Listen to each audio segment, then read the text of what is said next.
Watching StratNews Global, I'm Amitabh, Revi, and it's a pleasure to be joined from Washington, D.C. by Alex Vatanka. Thank you so much for your time, Mr. Vatanka. Thanks for having me. Just wanted to get your assessment of the reports that have been coming in of the Iran-China strategic partnership over 25 years. 400 billion is what is being talked about, even though officially both sides haven't really spoken about it. There have been some clarifications from the foreign ministry in Iran, though. Right. I mean, clearly something is going on. We're not sure exactly about the details of this 25-year agreement. This is not the first time we've heard of it. This goes back to a state visit that President Xi made to Iran a few years ago. 2016. Right. So it has been in the news for some time. It might have momentum behind it. One thing that is genuinely changed a lot the last 4 years is the tensions in U.S.-China relations. This makes third-party actors like Iran be seen differently by countries like China. So perhaps the Chinese authorities in Beijing have a renewed interest in the country of Iran. It's a significant, large country. It can be a powerful ally for the Chinese. And maybe that's why we see this new momentum. But I would just caution against anything that's specifically mentioned in the media. There are all sorts of data coming out. It's too early to judge that. And by the way, the Chinese have not really said much about the agreement. We just hear from the Iranians so far. Correct. When you're talking about 2016, where Xi Jinping's visit there, that's soon after 2015, what happened with the JCPO as well, and the last 4 years that you're pointing out, both U.S.-Iran and U.S.-China tensions. So in a way, are both countries finding themselves to be natural allies because of what's happening around them? You know, I don't know it's about a natural alliance. Certainly, the Iranian system is a religious theocracy. Yeah. And the Chinese model is based on communism and atheism. So it's not much of an ideological common platform. But strategically, I think there is plenty that China and Iran probably can do for each other, just specifically on trade. Iran has in China its biggest trading partner. About a third of all of Iran's international trade is with China. So China has become indispensable, if you will, for Iran, not always for good. It makes Iran beholden to China, if you will, but this is as a result of Iran's troubled relations with the West. It has made itself isolated, and at the moment, it has very few countries it can turn to, and China is among the top on the list. As you're saying, China hasn't really come out with any official statements. But what is the position in terms of facts that we know? Has it been cleared by the cabinet? Does it have to be now cleared by the Majlis, by the parliament? Is that where it stands currently? You know, the Iranian system is a convoluted one. There is a parliament, there's a presidential palace, and there are other centers of power. But fundamentally, a decision of this nature will be made, I think, informally. I don't suspect the Majlis will have a final say.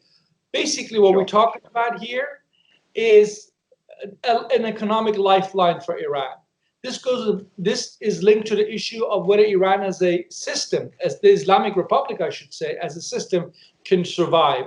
So if Ayatollah Ali Khamenei, the supreme leader, and other leading members of the Iranian regime decide this is a good deal for the regime, not necessarily for Iran, but for the regime, they will take it. And Majlis will do what Majlis does, formalities, and rubber stamp parliament that it is.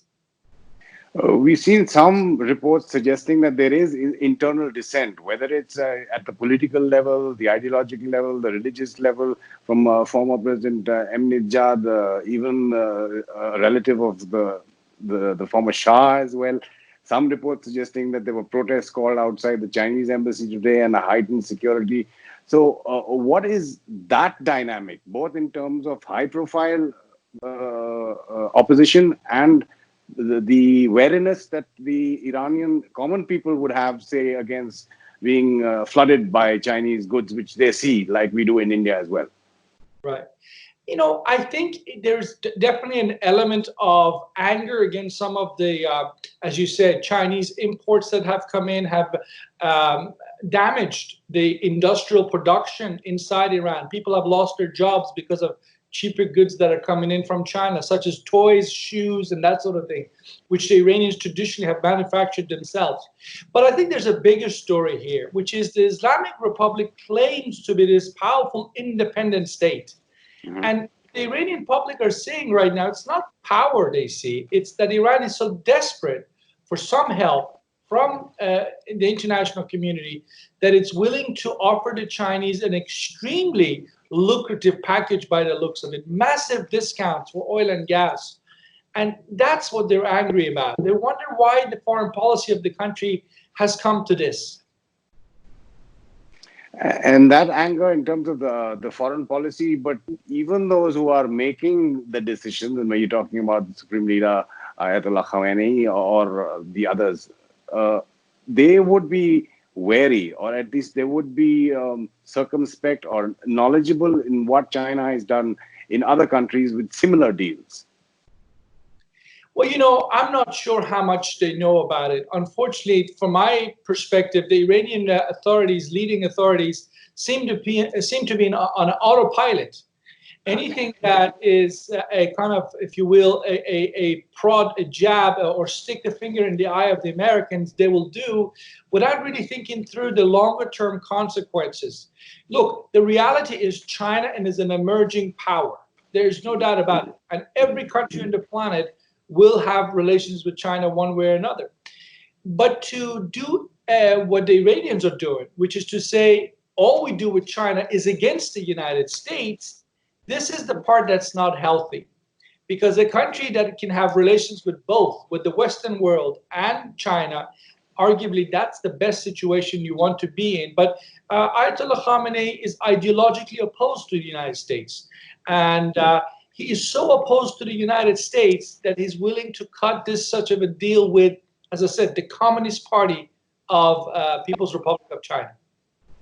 You're saying we should be wary about details of these deals because there's nothing official about it, but some of them worrying, like you said, lucrative deals in the energy sector with huge discounts over 25 years.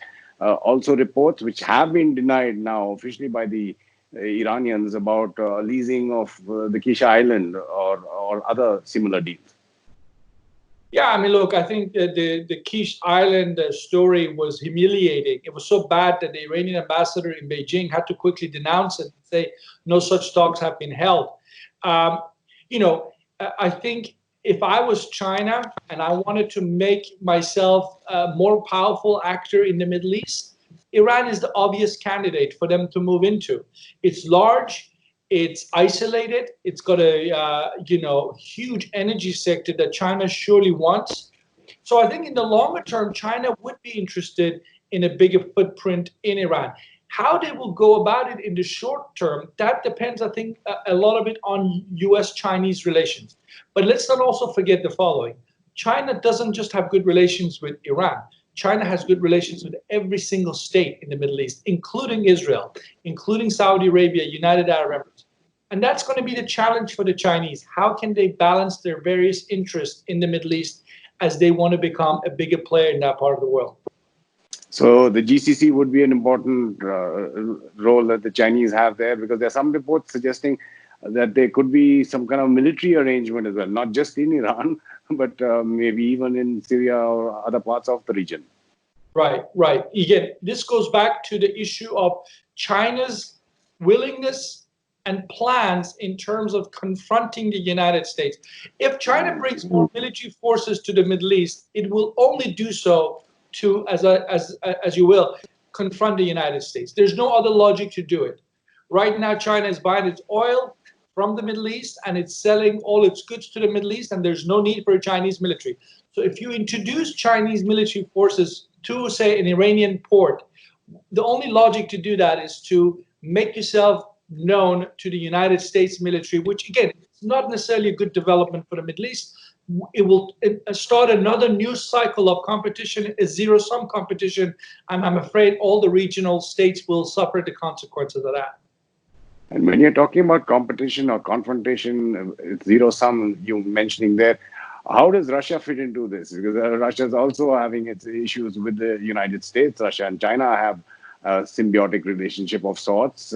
Russia and Iran are working together in various parts of that region as well. So how does that all fit in if it's looking at versus the US?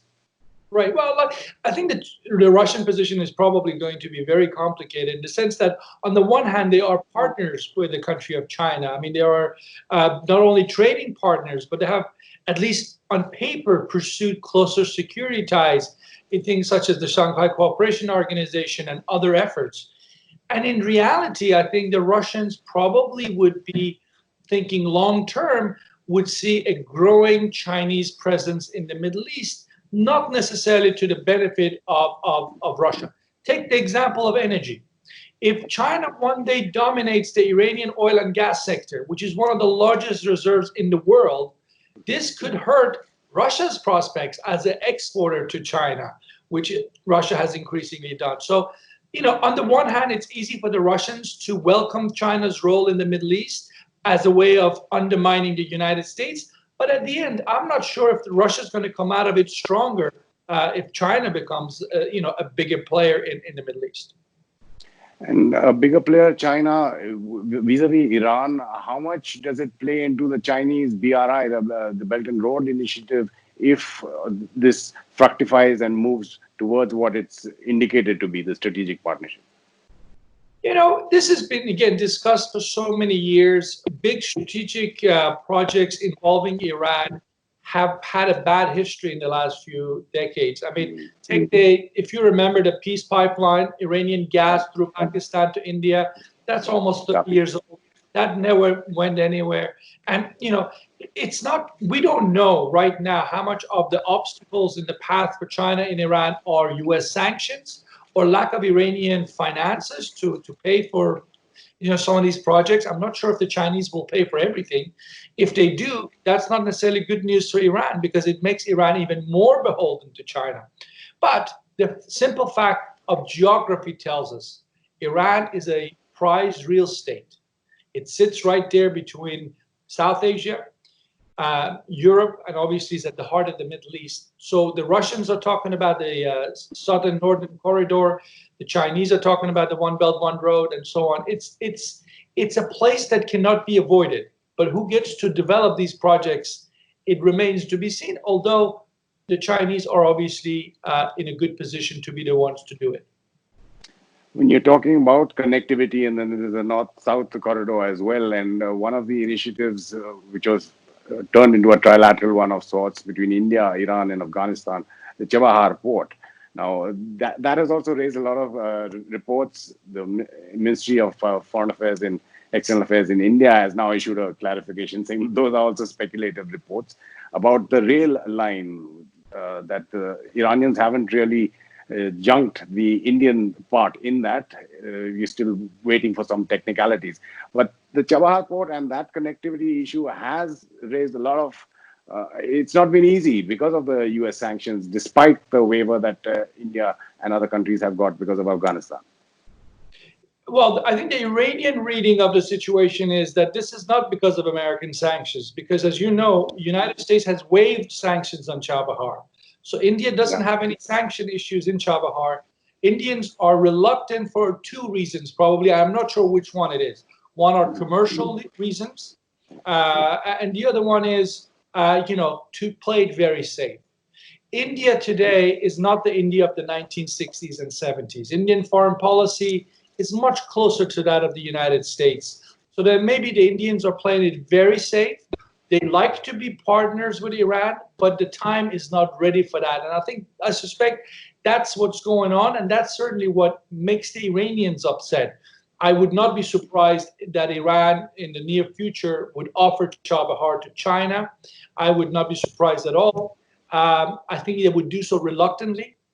They would want to see India involved in the Iranian economy. It gives them more options going forward. But there has been little progress in Indian-Iranian commercial ties of recent years. So maybe that's why they're so frustrated in Tehran. Like you're pointing out, the Iranians probably feel that India is dragging its feet for whatever reasons, whether it's commercial. There's only that much that you can do with the so-called civilizational or historic links. I mean, something has to be done on the ground. But that raises an interesting question. If you're saying that Chabahar could be given to China at some point of time or some arrangement be worked out, then how does Pakistan fit into the whole thing? Because you know the China-Pakistan dynamic, and there's already Gwadar there. So India is not going to be happy strategically at all with that momentum, if there's any on that front. Right. Look, I mean, obviously, China's closer ties with Pakistan go back decades. China's closer of relations with Iran is relatively new phenomena compared to Islamabad, Beijing ties. If the Chinese can become a bigger security partner for Iran as well, because they already dominate the Iranian economy as far as foreign trade is concerned, that would be a big geopolitical win for China. I don't know how Iran fits into India's bigger regional, ambitions. India has very close ties with the Gulf states, all sorts of reasons for that. If I'm not mistaken, most of the oil for India comes from Iraq. So you got ties of that nature in place. But and this depends obviously on the future of Indian-Chinese relations going forward. And I'm certainly no expert on Indian foreign policy, but if I'm sitting in Delhi and China is able to also consolidate its grip in Iran, that certainly cannot be good news from an Indian perspective. And just a question on America and Donald Trump's maximum pressure. Now, how do you see that having worked or not worked, and in the lead up to what's happening in America and the elections? Put that in perspective for us. President Trump's Iran policy of maximum pressure was a big gamble. And if he had delivered result, it would have been a big win. But it didn't. It was supposed to have brought the Iranians back to the table for new sets of negotiations, and it has failed to do so. And I suspect it won't happen till the elections in the United States in November. American strategy on Iran needs to perhaps be more focused in terms of the key priorities. Is it Iran's nuclear program? Is it what Iran does in the region? Is it Iranian violation of the rights of their own citizens inside of Iran? Which one is it? And you've got to pursue that consistently, irrespective of who sits in the White House, whether it's a Republican or Democrat. I think that would be the fruitful way forward for U.S. foreign policy. We know by all the data available that Iranian public, the Iranian people, are very pro-American. It would be a very welcoming population for the United States. The problem is not the people of Iran. It's the regime in Tehran has decided to make anti-Americanism into a core ideological pillar. And unfortunately, that has been true since '79. And unless that changes, I can't see any major changes in U.S.-Iran dynamics going forward. And if anti-Americanism is the core ideology of the regime, then what are its actual nuclear ambitions, and how does Israel fit into all of this? Well, the Iranian argument for having a nuclear program has always been based on this, very simply put, notion of freeing up oil for exports using the nuclear program to generate electricity. The simple fact is they're not producing much electricity from their nuclear program right now, and yet they've spent billions of dollars, which raises legitimate concerns and questions about what ultimately this program is about. Now, the other reality is no country in the history of this world has ever pursued a nuclear program by publicly admitting to it at first. Everyone's done it in secret. Every country, starting with the United States, Soviet Union, the Europeans, India, Pakistan, so on. So in that sense, Iran is not unusual. But the question now for the Iranian regime really is, going forward, should they go back to something like the 2015 nuclear deal and limit themselves to an agreement just around the nuclear issue and differences? Or should they broaden the conversation, which is what the Trump administration is asking for, and I suspect a Biden presidency also will ask for, which is to talk about the region, which is talk about Iran's position on some of the regional issues, its involvement in the region. If Iran does that, that might increase its chances of a real deal that is going to be sustainable. Alex Vatanka, thank you so much for your time and your perspective. It was an absolute pleasure. Thank you for having me. And you can get all the latest news and analysis on our website, stratnewsglobal.com.